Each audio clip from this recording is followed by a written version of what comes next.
Hello नमस्कार दोस्तों, हम वीरेंद्र यूपी भदोही से आप सबका स्वागत करते हैं।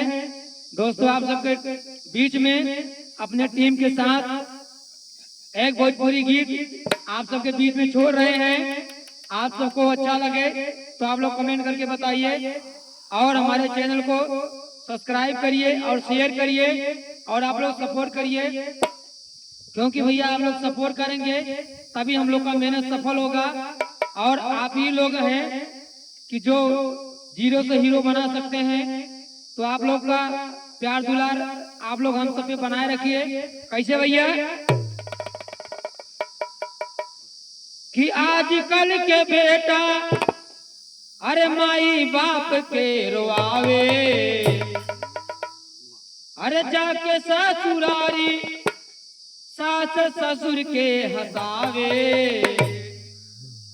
अरे कि आजकल के बेटा माई बाप के रोआवे, आजकल के बेटा माई बाप के रोआवे, आजकल के बेटा माई बाप के रोआवे। ओ जाके ससुरारी सास ससुर के हंसावे,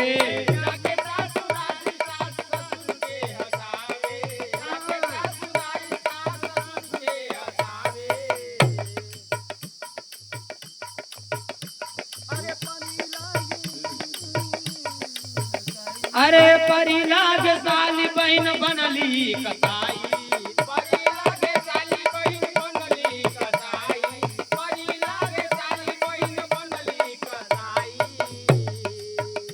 हे राम जी कलयुग में दुनिया कहाँ जाई, हे राम जी कलयुग में दुनिया कहाँ जाई, हे राम जी कलयुग में दुनिया कहाँ जाई, हे राम जी कलयुग में दुनिया कहाँ जाई।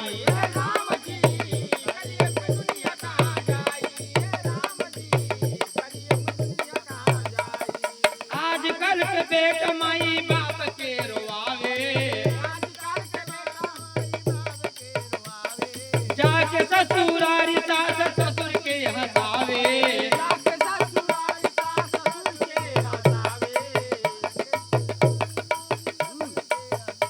अरे परी लाग साली बहन बनली कसाई, परी लाग साली बहन बनली कसाई, परी लाग साली बहन बनली कसाई। हे राम जी